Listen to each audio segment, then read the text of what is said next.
Hey all, Eskie here, bringing you another Deadlock replay review. So in this replay, we're watching Zerggyyyy 7. Zerggyyyy is one of the tournament players. I think he's won a bunch of tournaments now at this point. He also plays with a trackball. I will link his stream down below if you want to check out his content. It's really good.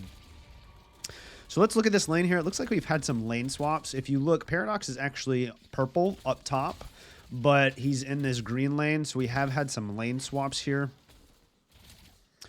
And so the lane that he's going against, they have Paradox and Mirage. So that's a lot of poke, especially with Mirage's 3 and then Paradox's Kinetic Carbine. So you just have to be wary of the poke here. He does have Mo and Krill, which is a great... Oh, big stun there. And he's going to get both kills. That is awesome. So if you guys saw what he did there, you'll see this in some higher level play. This Paradox is not happy. Basically what happens a lot of the time when you push into their Guardian, they will come up and try to punch the minions from cover. And what he did there was he stood next to the minions, and when they came in to try to punch, he popped his parry to stun them, and they were able to get both kills there. So that's actually a huge power shift in this lane right now. If you look at him, he has 1,000, which is 2 500 items. Mirage and Paradox don't even have 500 yet. I think they just hit 500, so they don't have an item at all. Whoa, what is that Mirage doing? Or what is that Paradox doing? Staying out there from cover a little too long. So that's actually a good tip to call out, especially as you get to higher levels in MMR. People are very good about punishing you if you're not behind cover. So you need to be careful when you choose to come out from behind cover and what you're choosing to do when you're out from behind cover, because you can take a lot of damage, especially when people have really good aim. So I think if that Paradox had stayed behind cover and just tried to shoot from behind cover, you won't be taking as much damage. Like, you can kind of tell the Paradox's positioning there is a little off. Paradox moved in front of that Guardian and took a bunch of damage there and had to move back behind the Guardian. There's certain places in each lane that are good to use for cover. Obviously, when you're in the middle of the lane, you have these barrels. You have this little mini tower right here. And if you're on your Guardian, you can stand behind like the Greenwich street sign back there, or even up by the walker.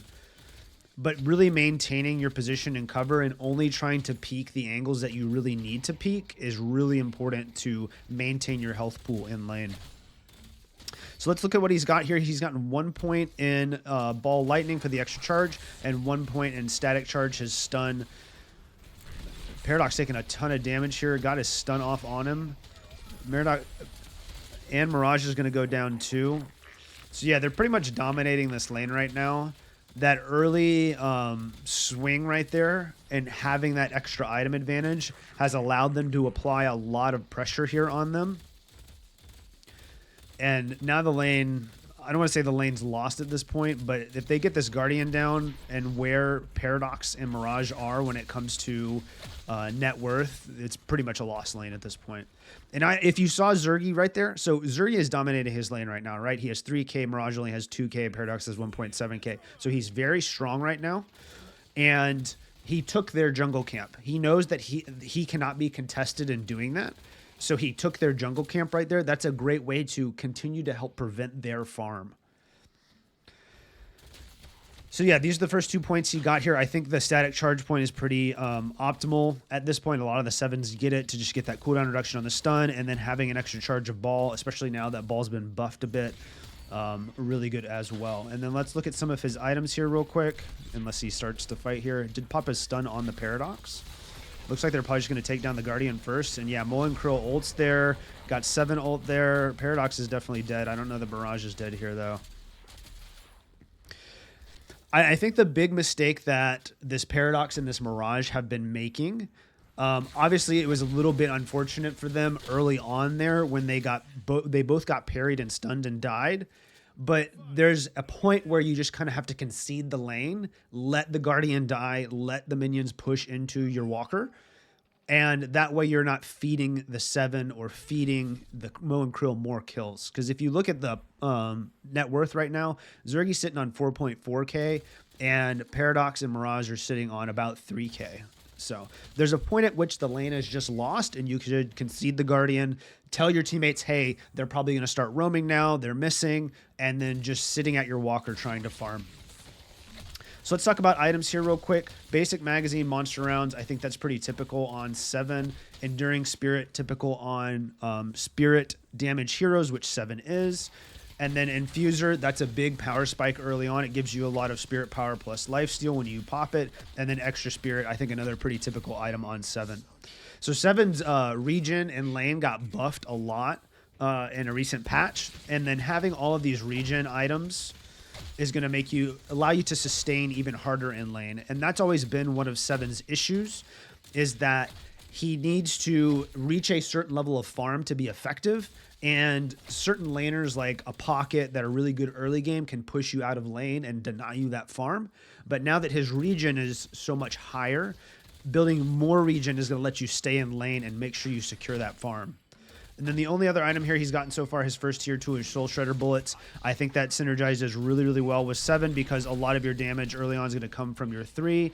You're going to be able to apply those Soul Shredder Bullets really easily and then pop a ball lightning on them. So yeah, this Paradox is not having a good time right now. Pretty far behind in farm and already 0-5. So yeah, really there's just a point where you have to stand behind or stand near your walker and farm as much as you can, trying to stop dying so you're not feeding too many kills. And even though Zerggyyyy has stomped his lane, it's actually not that big of a stomp so far.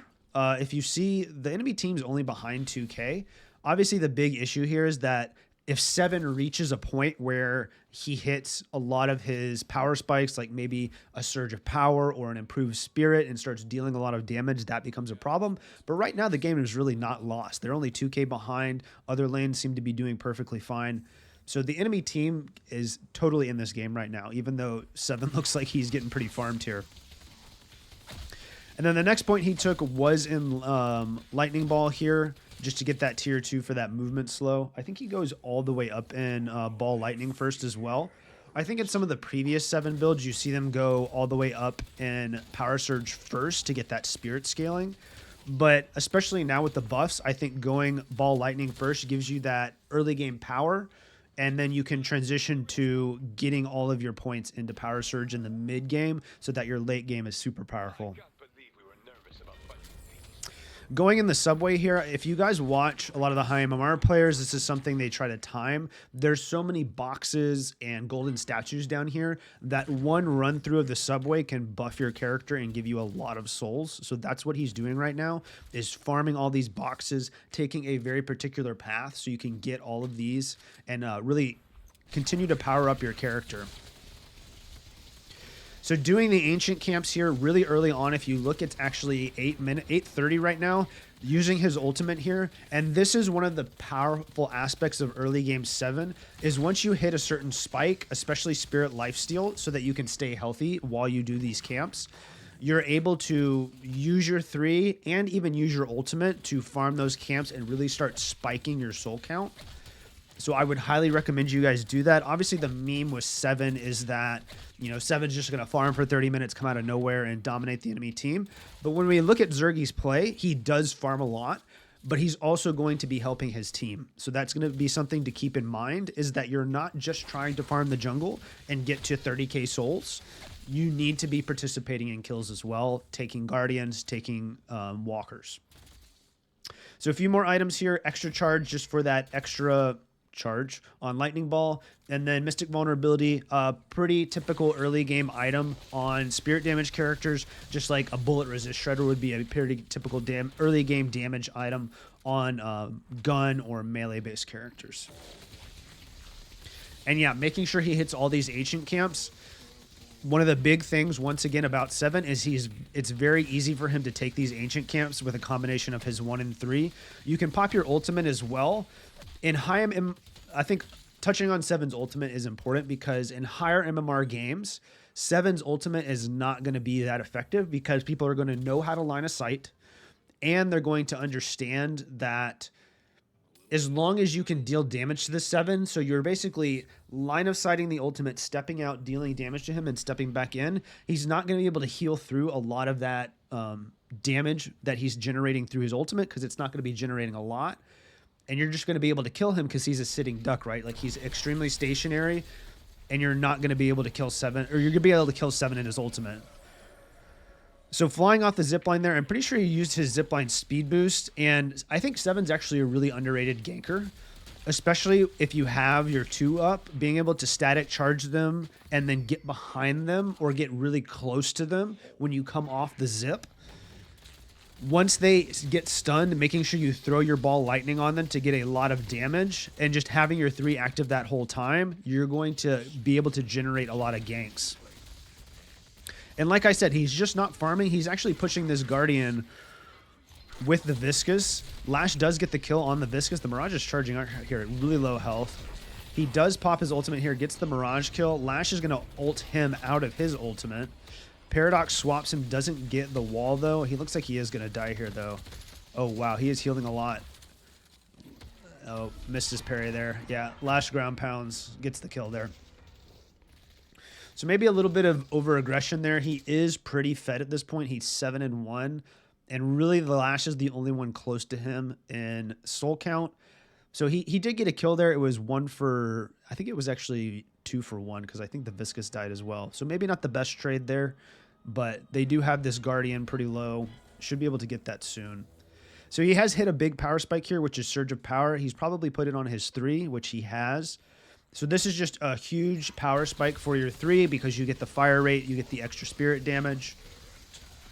And then he has Enchanter's Barrier here as well, which is going to give you that extra spirit shield health. And then while the spirit shield is up, you're going to have the cooldown reduction and the spirit power. So farming another Ancient Camp there, just trying to continue to spike his soul count. Farming as many golden statues as he can as well. And then I imagine he's going to farm this jungle camp and or push this lane. Yeah.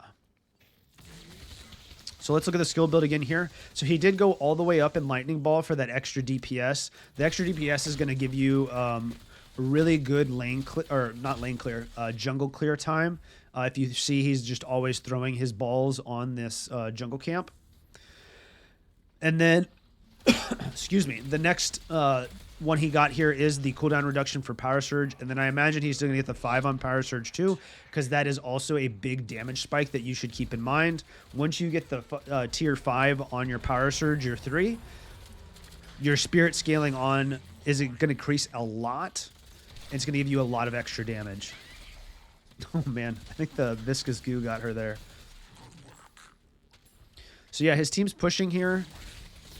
They did get the Vindicta kill, so I don't know that they necessarily want to push the Walker. They do have Mirage pushing the Guardian in the left lane, and they have Paradox actually probably going to get this Walker in the middle right lane here. So that's probably why at least some of them are backing off. Mo and Krill is continuing to push this lane, but Zergyyy's going to come over here and continue to farm these jungle camps. Also, Valve has given me the app ability to only see his minimap view, which is amazing. I love it. So there's a fight going down in Subway here. It looks like he's going to rotate here and try to help out. They do get the kill on the Wraith. Got to get that bag, of course. He's going to chase the Paradox here. If he can pop his 3, he's going to be a lot faster. Although I think Paradox is just gone at this point. Looks like the Viscous and the Haze is chasing, but they're not going to be able to do that. So Zerggyyy's just going to back off here. He has a lot of money at this point and a lot of unsecured souls, so he probably wants to spend this very soon. If you look in the bottom left, he has almost 2,000 unsecured souls, and then he has 7,000 total. I would imagine we'll see a 6,200 item. I'm not 100% sure on that, though. He doesn't have improved spirit yet, and usually the first 6,200 item you'll see Sevens go is the Boundless Spirit. So he might be trying to farm for that. Let's see what he decides to do, though.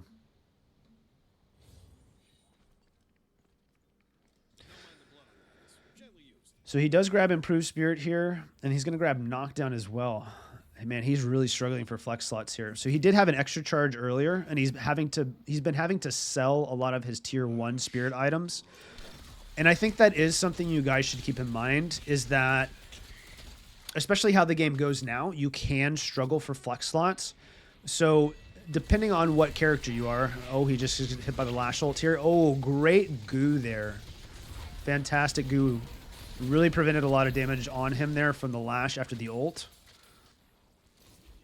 Looks like they are going to chase this. They don't have Lash ult anymore, and Paradox is pretty low. Looks like they're going to be able to back off behind the Guardian, though. So yeah, so like I was saying, if you're struggling for flex slots, and depending on what character you are, like 7 is a very spirit damage focused character. You don't want to handicap your mid-game damage because you want to keep your tier 1 items. If you're struggling for flex slot, ooh, Wraith. So Wraith got the movement there. So he went for the movement buff there. Wraith actually was there prior to him getting there. He did pop his stun there, but Wraith blinked away, so he just decided not to go for her there. It's worth it to sell your tier 1s if you're going to get a big power spike. So like, for example, he bought Knockdown. That's a tier 3 item. He's transitioning from a tier 1 item to a tier 3 item. It's worth it to sell in that case. Ideal situation is you have a flex slot you don't need to sell, but sometimes you will not have that flex slot and you'll still want to sell that item to make sure you get your power spikes. And yeah, so touching on Knockdown here, if I look at the enemy team, I imagine the reason he's bought Knockdown is you have people like Lash ulting, you have Vindicta in the air, so those are 2 great candidates for Knockdown. And then the only other thing he's gotten so far is Fleetfoot. I think Fleetfoot is a nice quality of life for 7. So he popped the knockdown on the Mirage here to try to gank him. He does get the knockdown off, though. I think Mirage tried to dodge it with a tornado, but he missed his dodge there. And they probably should just get this Mirage kill, right? Yeah, so they just got the Mirage kill. Mirage did get the Walker, though, so that might have been worth in that case. Fleetfoot just makes you a lot quicker, and obviously a big portion of 7's playstyle is your left clicking, so you get all the damage with your power surge. So having that Fleetfoot allowing you to move around makes you harder to hit, makes it easier to chase people down. And like I said there, so he saw the Walker was getting taken by the Mirage. He's not just going to go jungle or just trying to farm. He's still being active, participating in kills, defending objectives when he can.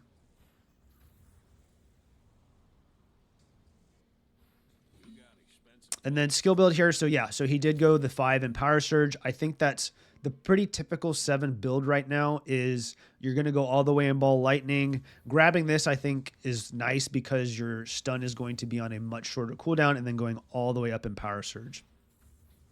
And if you look, he's really not focused on his ultimate here. I know in lower ranks, 7's ultimate is pretty effective because people don't know how to line of sight. They don't understand how to counter it with like knockdown, for example. But the higher you get, the more people are going to understand how to counter 7's ultimate.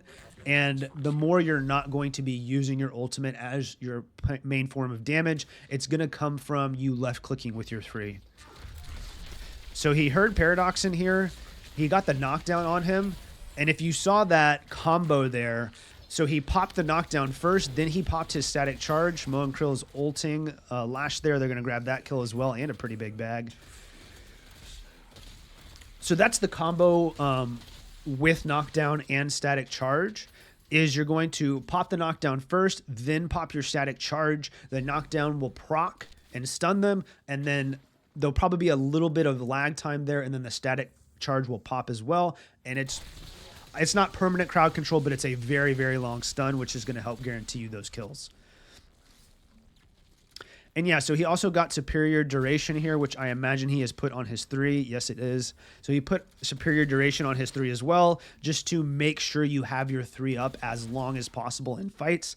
Like I was saying, the way that this build works, the primary damage that you're going to be dealing is from your 3 during team fights. He's also grabbed Toxic Bullets here. I think that blends very well with 7's playstyle. Is you're just constantly auto-attacking, so being able to apply that healing reduction and get that extra bleed damage is going to be great. And yeah, so let's look at the game state here real quick. So he is 2-1, and he is the raid boss of this game at this point. The only one close to him is Wraith, it looks like, and she's 9k behind. But if you look at the total soul count here, it's actually not that far off. The enemy team is only 6k behind. So this is a completely winnable game for them. The main thing that they're going to have to do, though, is figure out how to counter 7. The big thing that you could do is start buying things like Curse, for example, or other ways to... Oh, man, he just ran down that Mirage. I think the Mirage stayed too long there. He should not be... No one should be fighting 7 by themselves at this point. And, like, Wraith is just out of position there. Like, she should not be there. Like, the 7 is so farmed at this point, you just cannot be alone fighting him. So really the way that the enemy team could come back here, and once again, they're only 5k behind. That's not that big of a gap. His team is pretty on par farm-wise with their team. Their team's actually a bit ahead of the average of his team. He's just the raid boss of his team, right? So the way that you would play this game if you're the blue team is buying ways to counter 7, curse, things like that to stun him, to make him less effective, so that your team can collapse on him, maybe get a good lash ult on him, or even, you know, Mirage Tornado, get a swap with Paradox. That is the way that you want to play this. So I don't know if they're going to be able to do that because he's pretty fed at this point, but that's the way that you can counter a raid boss type of 7. And yeah, so he just got, what did he just get? He got superior cooldown. And I think, yes, he put it on his 2 so that his static charges up more often. And yeah, I think you saw that combo there again. So he popped the knockdown first, then he popped the static charge, and there's just no way for Paradox to get away at that point.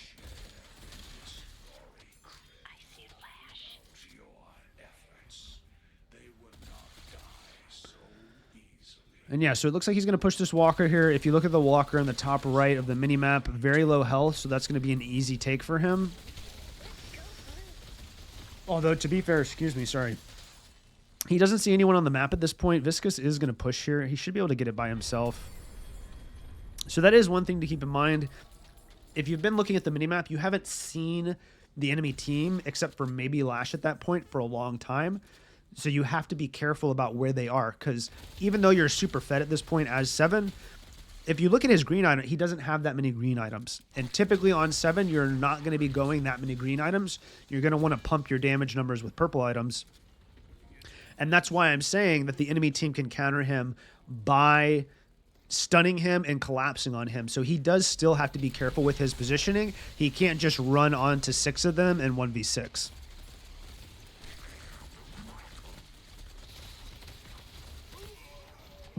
So it looks like they are chasing him at this point. His team is there, though. They get the kill on Lash. Paradox does get the swap off here, but there's no way Paradox can 1v1 him. So I think Paradox is a bit out of position here. Pops his static charge on the Paradox. Paradox should be dead here. We will talk about items here in a second. And if you see the green around that walker, for those who don't know, if you don't have a minion wave there, the walkers, all of the base objectives basically are resistant, meaning that they take a lot less damage. Ooh, he's taking a lot of damage here. You could die. Yeah, a little bit aggressive there, pushing through those guardians. He's going to need to back off here so he doesn't die. Although only 2 of them are up at this point. Viscous giving him a cube there. And yeah, so let's look at the other item he bought here. So he did buy Spiritual Overflow. So Spiritual Overflow actually did get buffed recently. And I think it plays into 7's playstyle just super effectively. You're going to always be able to proc that Spiritual Overflow where you get the fire rate plus a spirit power. And that's exactly what 7 wants, right? He wants fire rate and he wants spirit power. So they go for mid-boss here. They did get the mid-boss. I think Lash got his ultimate off, though. Pocket's in here. Looks like he's going to die as well.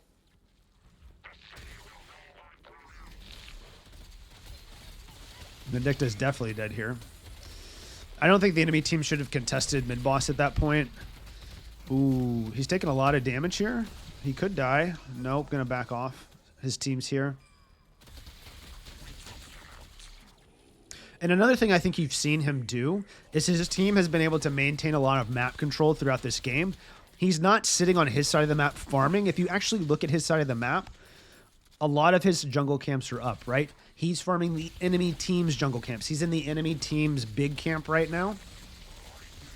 Taking that way, not only does he get the farm, he's denying their farm. And I think this is probably just game at this point. I mean, he's just too fed. The enemy team has not been able to shut him down. It can be difficult to shut down a 7, but you have to keep in mind, he's still very squishy, right? He only has 2,400 health, which is not a lot at this point in the game.